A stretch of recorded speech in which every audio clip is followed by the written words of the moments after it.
Have you ever wondered what truly happens the moment your heart stops and everything turns to darkness? When the world you know slips away and the silence feels heavier than the weight of your own body? I never thought I would find out. I never believed my last breath would lead me to a place that felt more real than life itself. But in those final seconds, as my chest tightened and my vision dimmed, I realized I was crossing into something far beyond what anyone ever told me about death, something no one could prepare for. I felt my breath slipping away, each inhale weaker than the last, my body refusing to respond as if it already knew what was coming. The room faded, my surroundings dissolving into a cold emptiness that wrapped around me like a shroud. There was no sound, no light, no comfort, just a stillness so complete it made my soul tremble. And then suddenly, it felt as though the ground beneath me had vanished. My stomach dropped, my arms and legs felt weightless, and I was falling, deeper and deeper, into a void I could not see. That was the first moment I understood I was no longer alive. My body was still somewhere above, motionless, but I was detached from it, drifting into something unknown. There was no peace, no light, no gentle whisper of comfort like so many stories of near-death experiences describe. Only the chilling realization that whatever waited below was pulling me, not inviting me. The descent was slow, but deliberate, as though something unseen had decided where I belonged. And I need to ask you this. If this were your final breath, if everything stopped right now, where would your soul go? Do you believe you'd find peace? Or would you feel that same pull, that same drop into the unknown? Leave your thoughts in the comments and tell me if you've ever felt something pulling you when you were close to death, or even in a dream. And if you want to hear the full story of what happened when I reached the place waiting for me, make sure to subscribe now so you don't miss what comes next. What I felt when I hit the end of that fall was not the end at all. It was the beginning of something far worse. It felt like the air itself was closing in around me, thicker than anything I had ever breathed. Every second the weight on my chest grew heavier, not like a physical burden but something deeper, something that pressed against my very soul.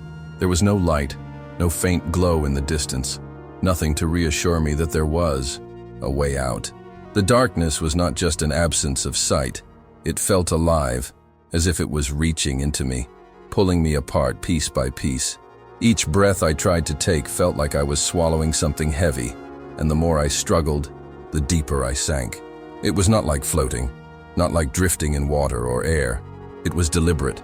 I was being pulled, as if unseen hands had wrapped around my ankles, my wrists, dragging me down with a force I could not resist.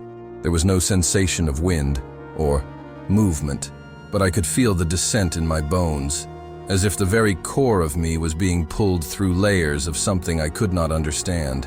The silence that had filled me only moments before began to break, faintly, by sounds so distant at first I thought they were coming from my own mind.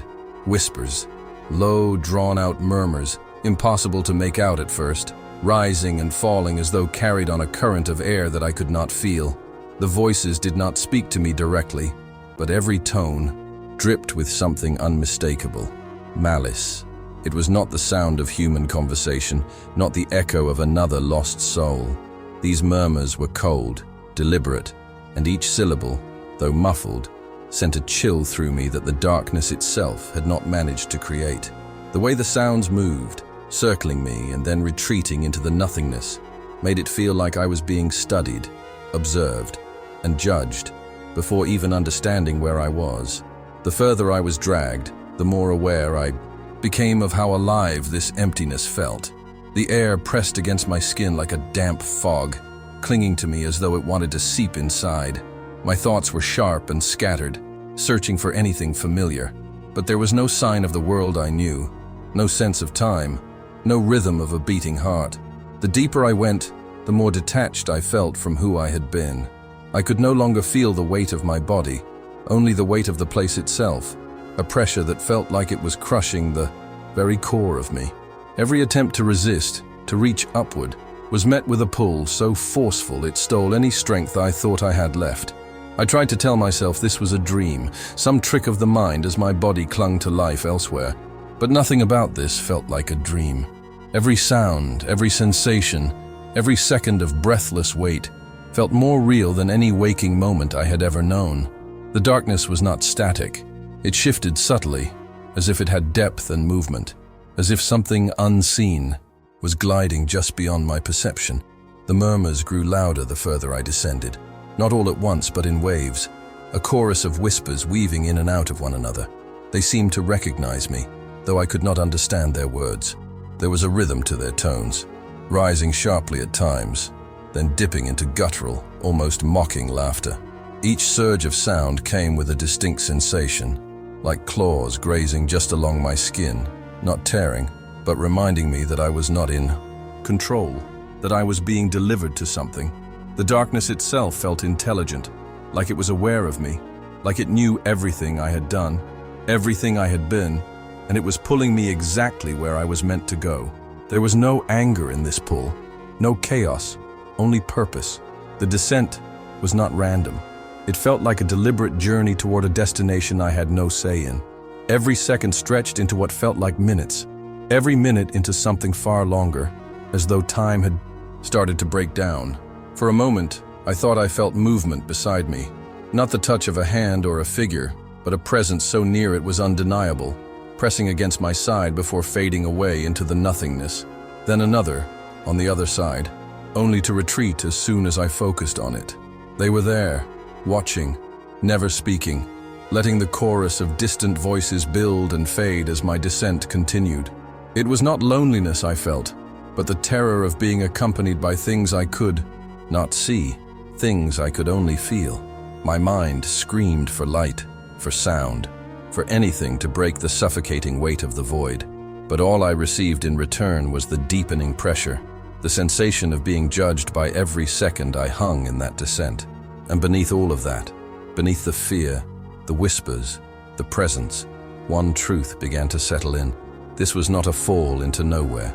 Something was waiting, and whatever it was, had known I was coming long before I took my last breath. The suffocating darkness that had wrapped around me began to shift, not in a sudden burst, but like a curtain being pulled back so slowly that each fraction of change sent a new chill through me.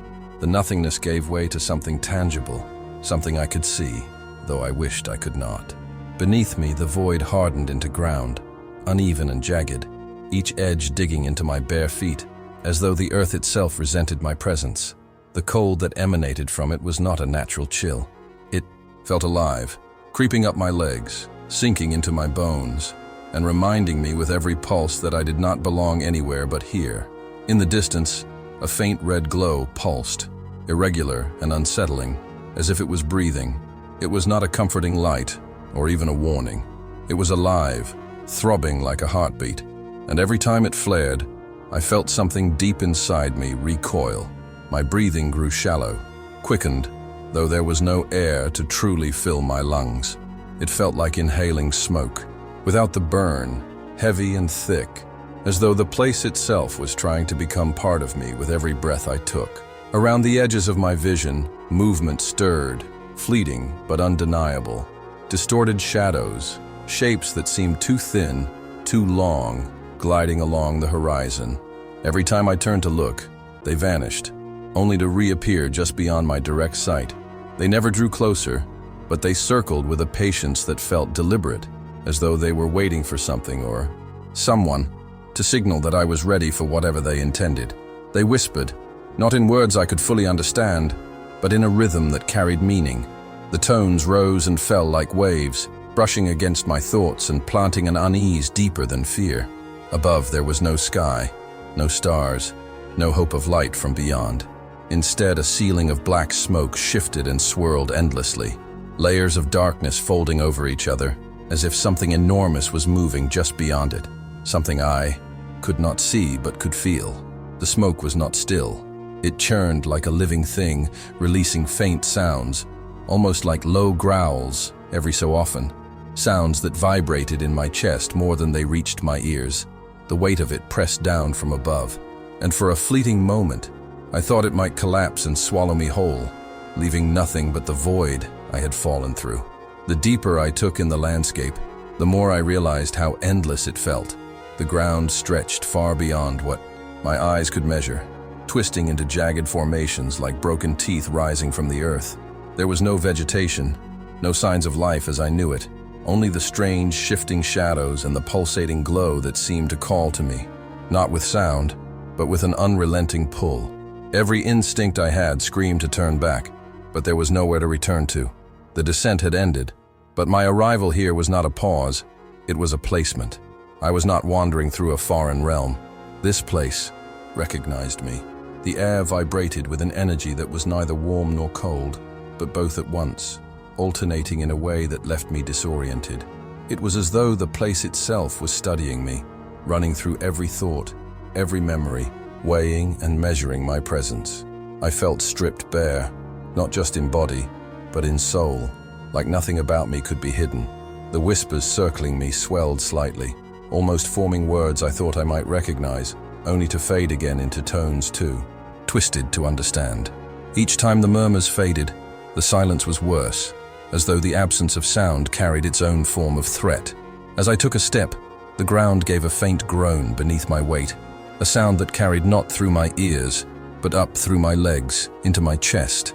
It was a reminder, or perhaps a warning, that even the ground here was not dead, that everything in this place, even what seemed solid, was alive and aware. The cold seeped deeper into me, not the kind that makes you shiver, but the kind that dulls everything, making each thought, each breath feel heavier, slower. My heart raced, not with the urgency of a living body, but with the erratic, detached rhythm of something trying to hold on to the last fragments of fear it could feel. I wanted to believe I was a visitor, a lost soul passing through, that this was a temporary mistake. But every pulse of that distant red glow told me otherwise. Each flicker felt like a reminder, a call, pulling me further inward, telling me that I was not here to observe. I was part of this place now, not a stranger stumbling into its depths, but something marked for it long before I even realized what I had done to deserve it. And then I began to feel it, not as a sound or a sight, but as a weight pressing against my mind. This realm was not indifferent. It was aware of me in a way I could not describe, studying every movement, every flicker of fear, every trace of memory that surfaced as I stood on that jagged ground. It was not trying to communicate, not yet. It was waiting. The shadows, the smoke, the pulsating glow, all of it felt connected, like I had walked into the center of something vast and patient, something that already knew why I was there, even if I did not. The realization sank in slowly, but with a heaviness I could not escape. I was not lost. I was not simply wandering through some strange, otherworldly dimension. This place was not just aware of me. It had been expecting me, as though every step I had ever taken, every word I had ever spoken, had led me directly to this landscape. I could feel it, in the way the shadows circled, in the pulse of the red glow, in the shifting black ceiling above. There was no accident in my presence here. I was not passing through. I belonged to this place, whether I wanted to or not. Before you continue with this content that shows you what it's like to stand face to face with eternal judgment, you need to check out the ebook Secrets of Life. This book reveals deep teachings from the scriptures, truths long forgotten by many, lessons that will strengthen your faith, restore your spirit, and help you understand God's path even in your darkest moments. It's not just another book, it's a warning, a spiritual map for those who feel on the edge, between faith and emptiness, between the calling and the abyss. You don't have to wait for a life-altering wake-up call to open your eyes. After this video, click the link in the description and begin your spiritual turnaround today, because tomorrow might be too late. Without warning, the desolate ground beneath my feet trembled and the air around me shifted, not as a gust of wind, but as if the very atmosphere had been peeled back like a thin layer of fabric. The jagged landscape and the pulsing red glow blurred and dissolved, and I found myself standing in the middle of something I could not understand at first. It was not another world or a new place, but pieces of my own life, materializing around me, rising from the darkness as if summoned from the depths of my own soul. The shadows that had been circling at a distance seemed to retreat, lingering just at the edge of my vision, their whispers lowering into a hum, as if waiting for what was about to unfold. I stood frozen as the first scene took shape. It was me, years younger, standing in a kitchen I had not thought about in decades, my voice sharp and confident as I told a lie so casual, so deliberate, that at the time it felt insignificant. I could see every detail of that day, the way the light came through the window, the exact expression on the face of the person I was deceiving. But I was not simply watching a memory. I was there. The air smelled the same. The tension in the room pressed against my chest, the same way it had when it first happened. And most horrifying of all, I could feel their disappointment and confusion not as an observer, but as though it were my own heart breaking beneath the weight of betrayal. The scene faded as suddenly as it had appeared, only for another to take its place. Each time, I was forced to stand in the middle of the moment, not able to turn away, not able to move, forced to face myself as I deceived, manipulated, or hid the truth. The smallest lies, the ones I thought no one remembered, returned with the same force as the biggest ones, each cutting into me like a blade. They were not just memories being shown on a screen. They were wounds reopening, each one deeper than the last, each one leaving behind a burn that I could not soothe. I tried to tell myself it was just a vision, some twisted replay of my mind unraveling in whatever this place was. But it was not just seeing.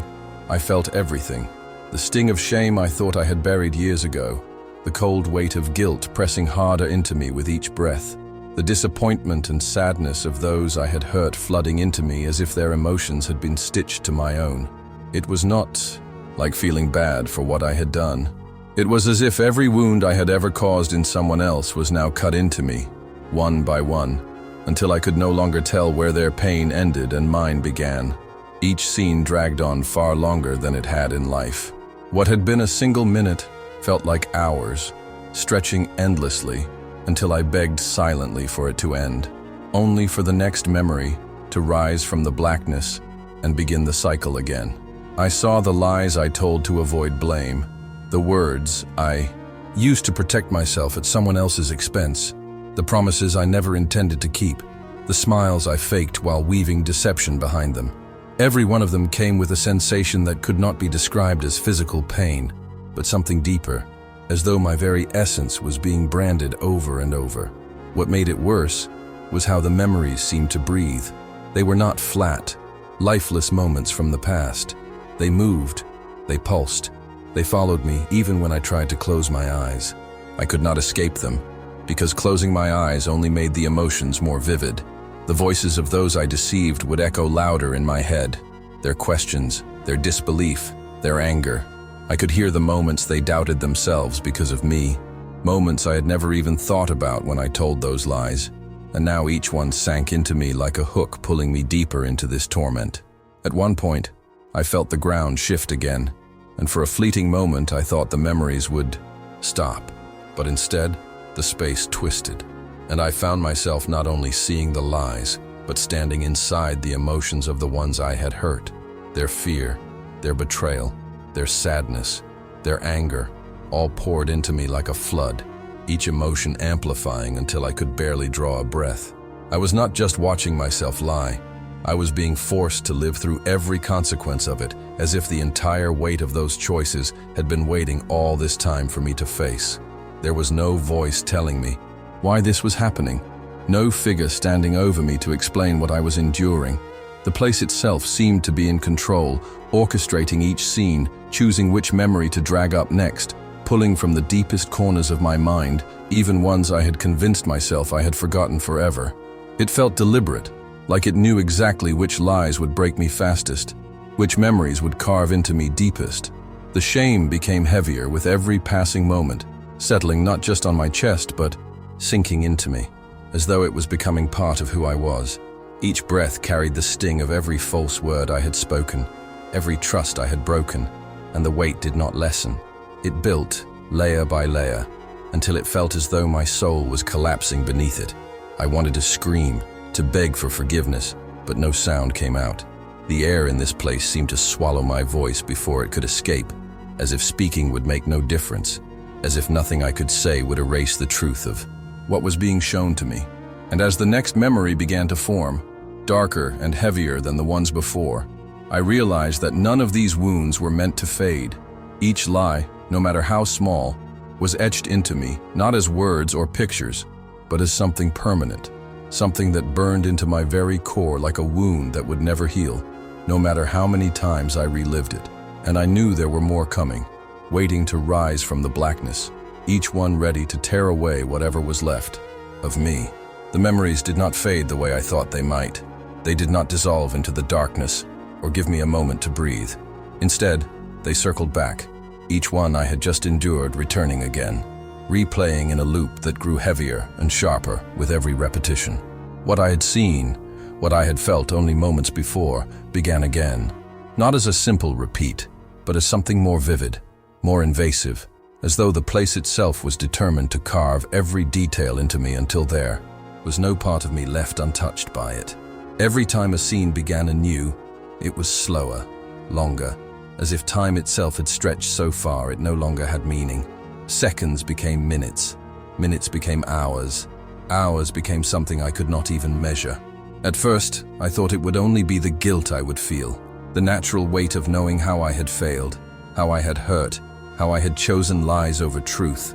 But this place would not let me feel only my own guilt. With every loop, the emotions of those I had deceived became stronger, more present, until they were indistinguishable from my own. The sorrow of those who trusted me, the anger of those I betrayed, the disappointment of those who never got the truth from me before they were gone. All of it poured into me as though their pain had been stored here, waiting for me, waiting to fill every corner of my being. It was not just remembering what I had done. It was becoming the sum of every wound I had caused. Each time a memory began again, it changed slightly. The words were the same, the faces were the same, but the feelings cut deeper. It was as if the place was peeling back layers I did not know existed, forcing me not only to witness what I had done, but to understand the depth of its impact. I could feel the confusion of a friend I had lied to, their thoughts spiraling as they doubted themselves because of my words. I could feel the tears of someone I had betrayed, not just the moment of their pain, but the lingering ache they carried for years, an ache I had never acknowledged. I could feel the frustration and anger of those who knew I was lying but could not make me confess, their helplessness wrapping around me until I could hardly stand in my own skin. Time lost all structure. There were no clocks, no sun, no markers to tell me how long I had been there. It could have been hours or years, and still, the memories repeated. With each cycle, my strength waned, not because my body grew weak. I had no true body anymore, but because my soul felt as though it was unraveling, pulled thinner and thinner by the relentless weight of every emotion being forced into me. The whispers from the shadows that had circled me earlier never returned to full volume, but they hummed beneath it all, like a low chant, feeding the sense that this would not end. They seemed to murmur one unshakable truth into my mind. This was not a punishment designed to break me quickly. It was a sentence designed to never truly end. What made it unbearable was that there was no release, no point at which I could cry out for forgiveness and expect relief. Every time I thought I might finally collapse, the scenes would restart, as if the place itself refused to let me escape even for a second. The people in my memories, those I had lied to and hurt, were no longer just silent images from the past. Their emotions screamed inside of me, echoing in my chest and my head, twisting tighter every time I tried to push them out. It was not just reliving the moments. It was reliving the aftermath, the ripple effects, the silent nights they spent questioning themselves, the moments of doubt that shaped who they became because of what I had done. Even the smallest lies, the ones I had once excused or dismissed as harmless, carried the same weight now as the ones that had shattered relationships or cost people trust. Every untruth, no matter how small, clung to me like a chain, each one locking around me, pulling tighter and tighter, until I could not imagine ever moving freely again. I began to understand, slowly and painfully, that this was not about the scale of the lies, but the nature of them. Every single one had a cost, a weight, and now I carried all of them, not as memories, but as living wounds inside of me. The air around me seemed to thicken with each repetition, almost as if it wanted to crush what remained of me. Breathing was not natural anymore. It was labor. Every inhale dragging in the heaviness of my guilt, and every exhale pushing it deeper into me instead of out. My thoughts no longer felt like my own. They were clouded, filled with the voices, the emotions, the memories of those I had deceived, all of it blurring together until I could not separate my pain from theirs. It felt as though my soul was being dismantled and reassembled, only to be torn apart again with every new cycle. I wanted to believe there would be an end to it, that eventually the memories would slow, that the place would decide I had felt enough. But each time I began to think the torment had reached its peak, something shifted. The whispers would grow just slightly louder, the emotions would swell just a little heavier, the memories would stretch just a little longer. It was as if this place, whatever it was, understood exactly how much I could endure, and then deliberately pushed me beyond that point, again and again, ensuring I would never find a rhythm, never find a moment to steady myself. Seconds had stopped feeling like seconds. They felt like years. Each breath another lifetime spent drowning beneath the tide of emotions that were not mine alone but the sum of every wound I had caused. My soul felt bound, shackled by chains I could not see but could feel in every part of me. Chains made not of metal but of the truth of what I had done, each one tightening with every repeat of the memories. There was no one to plead with, no figure to beg for mercy, only the relentless presence of the place itself, watching, waiting, feeding the cycle as if this was the only purpose for which I now existed. And as the next loop began, heavier than the last, I realized that the weight was not only outside of me, but within me now, a part of me as permanent as breath had once been. There was no line between my soul and the torment anymore. Every lie, every fragment of deception I had ever spoken, had become a living part of me, a brand that would not fade, no matter how many times the cycle repeated. And the cycle was far from finished. As the loops stretched on, and the weight of every emotion, every memory, and every wound became almost unbearable, something began to shift inside of me. It was not the place itself changing, not the shadows circling or the pulsing red glow in the distance, but something deep within me that started to rise, slow and faint, like a whisper in the middle of a storm. The endless cycles of reliving my lies and the pain they caused had drained me to the point where I no longer felt like I had any part of myself left, only the fragments of every broken moment replaying over and over. But in that emptiness, in that hollow place where all that was left of me was the truth I could no longer hide from, a realization surfaced, as sharp and undeniable as the jagged ground beneath my feet. This was not chaos. This was not random suffering designed only to crush me. Every moment, every repetition, every breath stolen by the weight of this place had purpose. I was not here to be destroyed, at least not in the way I feared. I was here to see, to feel, to finally face every part of who I had been without excuses, without distractions, without the masks I had worn for so many years. This place was not only torment, it was a mirror, one that did not reflect my face but my soul, stripped bare, unprotected, and forced to confront what I had built with my choices. The weight of that realization pressed harder than any chain because it stripped away the last illusion I had been clinging to. There would be no escape from this by denial, no shortcut to relief. The only way through was not to look away, not to resist, but to stand in the center of every lie, every wound, and accept that they were mine. The shame that had felt like it was crushing me was not only punishment, it was the truth finally settling where it had always belonged. And yet, with that crushing truth, the whisper inside me grew louder. It was not a voice I could place, not a figure appearing from the darkness, but a thought that felt alive, something that did not come from the torment around me, but from somewhere deeper, somewhere untouched by the weight and the darkness. It told me that change was not impossible, that redemption was not beyond reach, but only if I truly faced this reflection and owned every part of what I had been. There would be no escaping the cycles by running, no breaking the chains by pretending the lies were small or justified. The only path, if there was one at all, was through the very suffering I wanted to flee from. The thought did not comfort me. It did not make the torment lighter or the loops shorter, but it rooted itself in me, like a seed buried deep beneath all the regret. With every new cycle, as I stood again in the kitchen where I lied, the room where I betrayed, the moments where I shattered trust, I began to understand that the point was not only to feel what they felt or to drown in my shame. It was to see myself without distortion, to accept that this was who I had become, and that only by truly seeing it could anything beyond this place even be possible.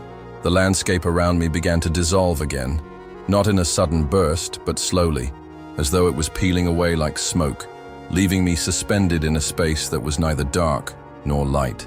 The jagged ground beneath my feet faded, the pulsing red glow in the distance dimmed, and the whispers from the shadows retreated entirely. I was left, floating, weightless, but not free. The heaviness was still there inside of me, every memory still burning like an open wound.